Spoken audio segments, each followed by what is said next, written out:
10e instruction. Mes chères sœurs, ce que j'ai voulu vous dire ce matin, que j'aurais voulu avoir beaucoup plus de temps pour développer, mais c'est peut-être aussi bien comme ça. Ça m'a obligé à me contenter de l'essentiel. C'est que la mort du Christ et la mort de Marie, géologiquement, c'est la même mort. C'est le même mystère, c'est le même sacrifice d'Holocauste. L'un et l'autre furent victimes d'Holocauste, de l'amour miséricordieux. Mais au plan de l'épiphanie, au plan de la manifestation, au plan de ce qui pouvait apparaître à l'extérieur, Jésus a laissé à sa mère le soin de manifester que cet holocauste est bien un holocauste, c'est-à-dire le feu du ciel, le feu de la gloire descendant sur un corps de misère pour le sacrifier, c'est-à-dire le rendre sacré, le rendre divin, le rendre glorieux. Marie est morte de gloire, mais c'est la gloire de la miséricorde. Et d'un autre côté, le sacrifice sanglant n'a été que le préparatif du même mystère d'Holocauste géologiquement subi par Jésus et dont il a voulu manifester au niveau de l'épiphanie la dimension douloureuse parce que c'est l'Holocauste de l'amour miséricordieux, donc c'est la manifestation de la blessure de Dieu, que la blessure que le péché cause à Dieu, et il a voulu chanter cette douleur, où le Père lui a demandé s'il consentait à chanter la douleur de Dieu, et il y a consenti. Je voudrais que justement vous demandiez à la Sainte Vierge de vous introduire dans cette unité profonde que j'ai proclamée d'une certaine manière dès le début de cette retraite entre la gloire et la croix, en ajoutant ce troisième mot clé qui les unifie parfaitement, la miséricorde. Et alors, c'est l'heure de nous quitter. Je voudrais vous laisser sur une parole tout à fait extraordinaire de Thérèse de l'Enfant Jésus, qu'on ne trouve pas dans les manuscrits que j'ai découvertes un jour par hasard en lisant les notes de la grosse édition, parce que Thérèse a dû livrer bataille pour non pas imposer mais faire admettre ses intuitions sur la miséricorde. Elle se heurtait à un très grand sens de la justice de Dieu chez certaines de ses sœurs, comme je vous le dirai peut-être, mais enfin, je vous le dis maintenant, la justice et la miséricorde ne s'opposent pas. Loin de s'opposer à la justice, la miséricorde suppose la justice, puisque la miséricorde, c'est la douleur mystérieuse que Dieu éprouve en face du malheur dans lequel nous nous enfonçons par notre faute en péchant. Bon, tout cela donc suppose parfaitement la justice. La miséricorde suppose la justice, mais elle dépasse la justice.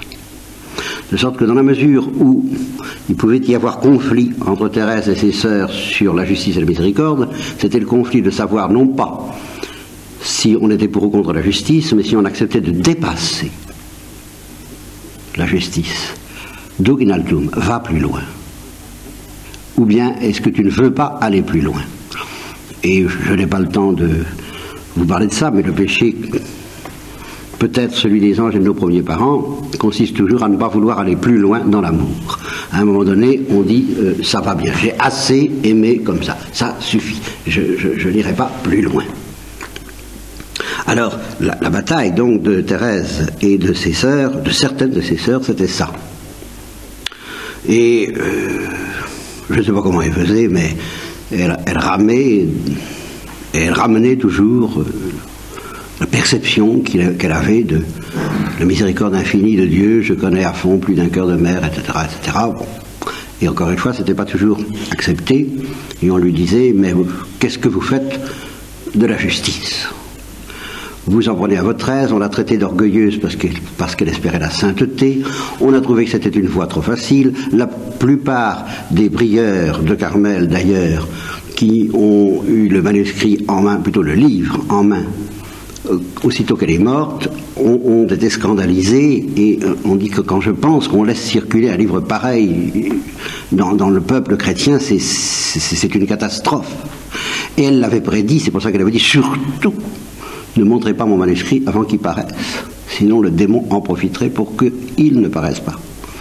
et quand on sait l'ouragan de gloire par lequel Dieu a signé son approbation à lui, Dieu, la canonisation a suivi comme Pierre, c'est quoi, toujours allongé. Elle a suivi de tant bien que mal, n'est-ce pas, l'ouragan de gloire qui a déferlé à partir de Bar-le-Duc. Bar-le-Duc, je connais bien cette imprimerie, puisque j'ai eu l'honneur d'être imprimé par ses soins. C'est cette imprimerie-là qui a imprimé le livre à 2000 exemplaires en se demandant est-ce que j'arriverai à les placer. Bien. Alors, on comprend.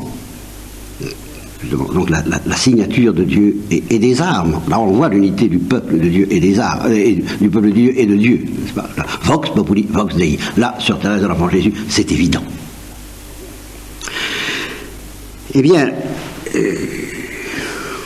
donc on lui opposait, on disait qu'elle avait de l'orgueil, on disait que c'est... Oui, alors les prières étaient catastrophées parce que c'était une voie trop facile. C'est trop facile. C'est pas sérieux. C'est à l'eau de rose, on l'a assez dit. Et alors, donc, je ne discuterai pas ce point. Vous le savez déjà, ma réponse, parce que c'est...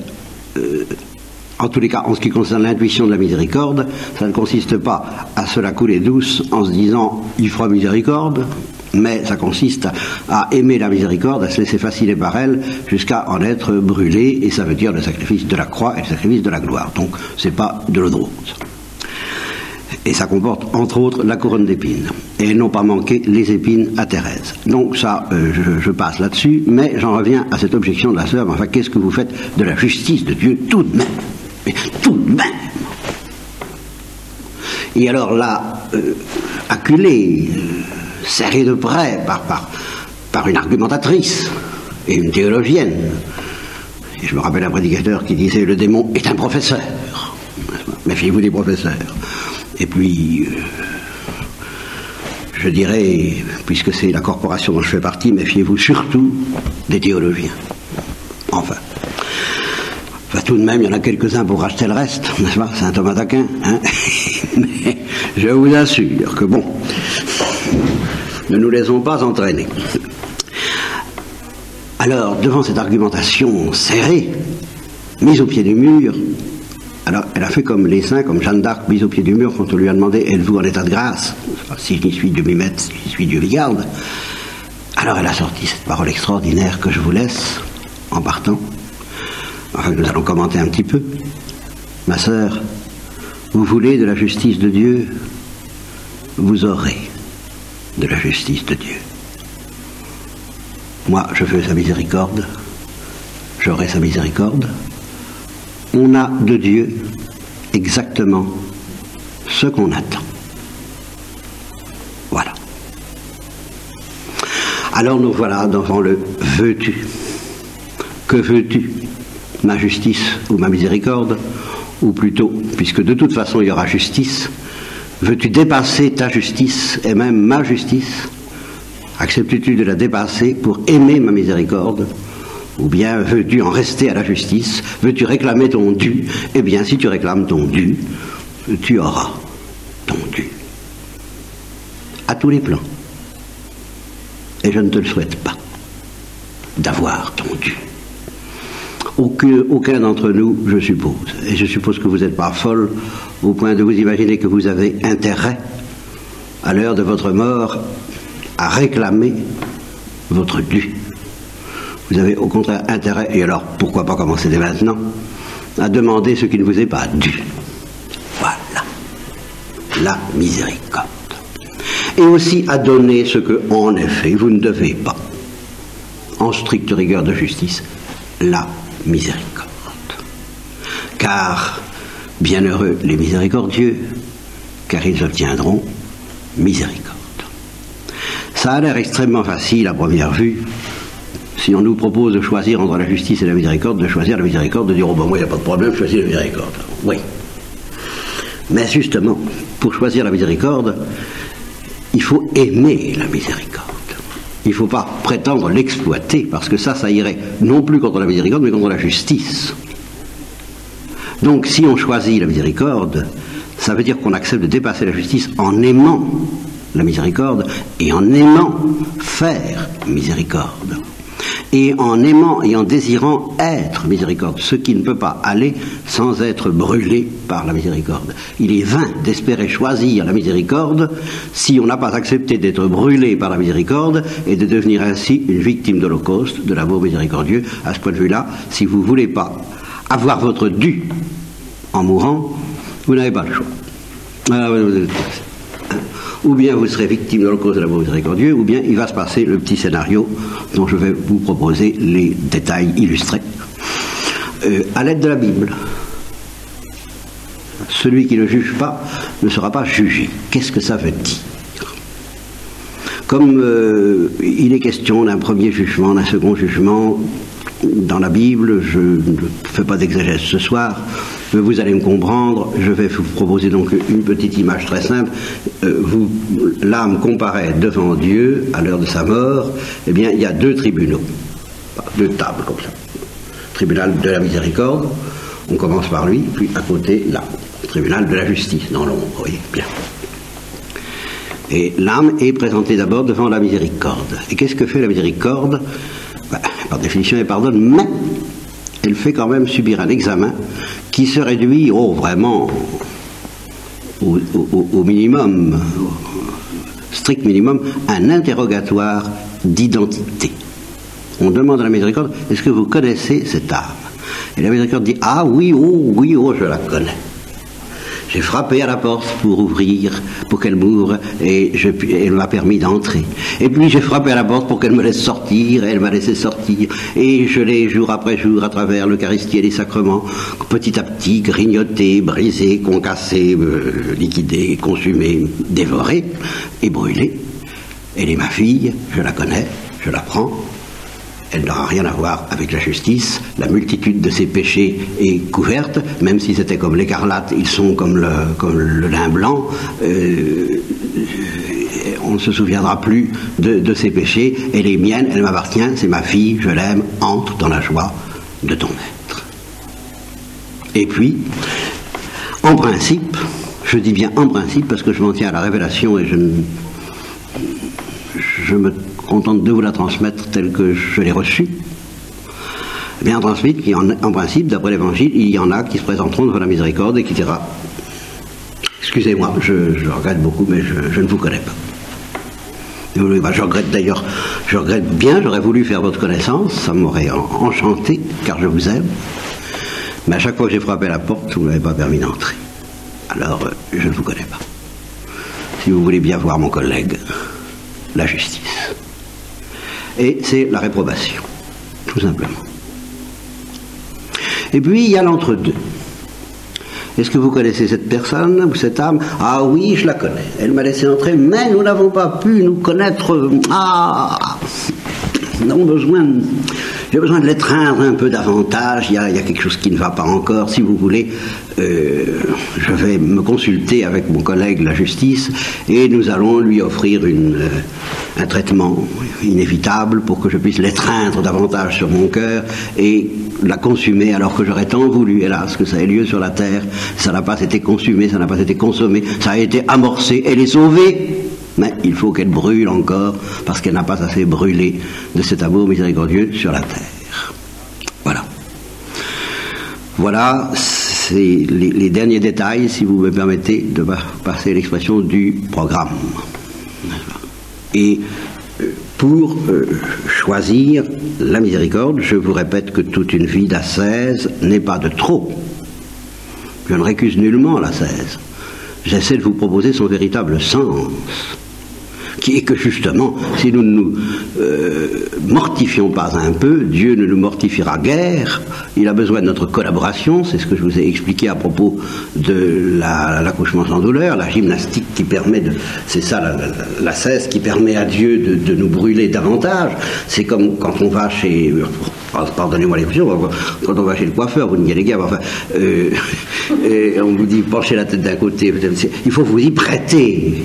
Si vous ne vous prêtez pas au travail ou à ce qui m'a été fait, là, si on ne s'y prête pas, ça risque de faire très mal. Vous voyez, c'est pour que ça fasse moins mal, l'ascèse. C'est pour que ça fasse moins mal. Le véritable sens, je ne parle pas des souffrances rédemptrices, nous n'en sommes pas là. Mais pour pouvoir s'offrir correctement et en souplesse à la miséricorde de Dieu qui doit nous consumer, il y a une ascèse pour ne pas se laisser aller à nos passions, parce que nos passions, elles n'accueillent pas du tout la miséricorde. Je l'ai assez vu, je peux vous donner ce témoignage. S'il y a une chose que j'ai constatée dans ma vie tout le temps, et je pourrais vous donner, alors vous en énumérez des personnes qui vivent en Lorraine, par là, hein, bon, pas moyen qu'elles pardonnent, ce qui s'appelle pardonner certaines blessures, c'est inexpiable. Là, on voit vraiment que la férocité humaine, mais elle ne peut pas, elle le dit, et elle me le dit, je voudrais, je ne peux pas.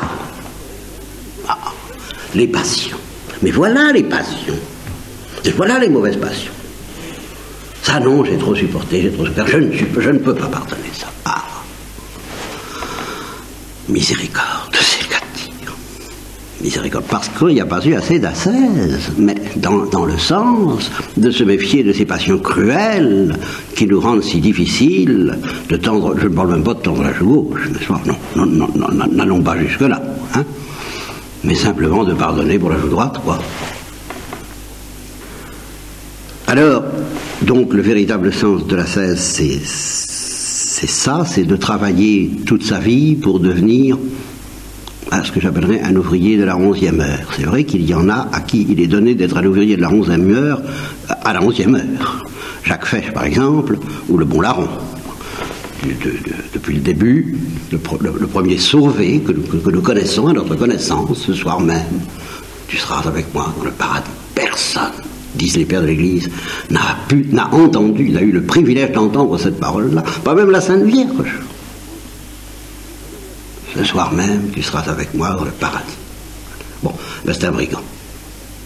Voilà. Alors on dira, évidemment, on a l'impression qu'il s'était guère préparé à ça. Alors je fais confiance à Dieu pour l'avoir préparé. Quand même. Parce que dans une vie de brigand, il doit y avoir quand même quelques coups durs. Et tout est dans la manière de les recevoir, même quand on est dans le péché. Ça change beaucoup. Je ne me plonge pas davantage sur ce mystère vraiment insondable et qui m'a amené à écrire qu'il y a plusieurs manières de pécher, c'est vrai, je crois. Je crois qu'il y a plusieurs manières de pécher. Évidemment, je ne tranche pas. Les décrets de la miséricorde et de la sagesse de Dieu sont insondables, mais je sens très fortement qu'il y a une certaine manière de pécher qui résiste, qui est réfractaire, oui, qui est réfractaire à la miséricorde, et puis qu'il y a d'autres manières de pécher, plus géographiques, voyez-vous, peut-être, plus sanglantes, plus spectaculaires, plus horribles, apparemment, mais qui creusent de telles brèches dans le cœur de ceux qui pêchent que Dieu s'engouffre dans ces brèches pour, comme chante le Père Coccadiac, à Jérusalem, si tu savais combien je t'aime, tu reviendrais à moi, Jérusalem, et le poids de tes péchés eux-mêmes te ramènerait vers moi, Jérusalem. C'est vrai qu'il y a un poids du péché qui peut ramener vers Dieu et faire de nous un ouvrier de la 11e heure. Eh bien, ce poids du péché que les hommes subissent sans le vouloir, mais simplement parce que Dieu les aime et qu'il les attire dans le piège de son amour à travers leurs péchés. Pourquoi ? Et c'est la seule différence entre la vie religieuse et puis la vie des chrétiens et puis la vie des pécheurs. La seule différence, c'est que Dieu cherche à nous prendre tous au piège de son amour miséricordieux. Bon, eh bien, il y en a qui font tout pour échapper. Bien. Eh bien, nous allons faire tout pour nous laisser prendre. Voilà. Mais ce sera long quand même. Même si on fait tout pour se faire avoir par la miséricorde, la nature est telle qu'on ne va pas se faire avoir tout de suite du jour au lendemain. Hein. Ça peut prendre des dizaines d'années avant de se faire prendre vraiment par la miséricorde. Et c'est ce que j'appelle travailler toute sa vie pour devenir un ouvrier de la 11e heure, c'est-à-dire quelqu'un de tel que le poids de nos péchés que nous découvrirons. Car il n'y a rien de plus terrible que le poids du péché de quelqu'un qui n'a pas de péché. J'ai eu affaire à de braves gens, un brave homme que j'allais... qui acceptait bien de se confesser, qui disait: qu'est-ce que vous voulez, mon père, moi je veux bien croire, mais j'ai pas de péché. Mais il disait ça avec une bonne foi. Alors, Le jour où on découvre que toutes nos justices sont des vêtements souillés et que non est qui faciat bonum, non est usque ad unum, un seul est bon. Le jour où on se découvre par rapport à lui, c'est ce qui est la justice, c'est ce qui est justement le pont aux âmes qui mène à la miséricorde. Que Dieu seul est bon. Dieu seul. Alors quand on découvre ça, alors on découvre le poids du péché. Et on découvre que nous sommes perdus. Parce que nous ne savons pas aimer et que Dieu seul sait aimer. Et c'est à ce moment-là que tout commence, si nous y consentons, le poids du péché nous fait basculer et nous écrouler dans les bras de la miséricorde. Si nous acceptons. Je me rappellerai, ils l'ont toujours, je crois, le regard de ces bourreaux d'Auschwitz dont on faisait le procès et qui étaient passés à la télévision. Un regard qui accommodait à l'infini, qui ne voyait personne, qui ne rencontrait personne. Un regard d'iceberg, un regard de glace infini. Il ne rencontrait personne. Il ne s'effondrait pas. Ah, s'il s'était effondré, il serait allé plus vite que vous et moi dans le cœur miséricordieux de Jésus. Demandez inlassablement pour moi. Après tout, ça peut être plus facile d'espérer pour les autres que pour soi quand on aborde ces régions. Je le demanderai pour vous. Un admirable échange, n'est-ce pas? De m'écrouler le plus vite possible.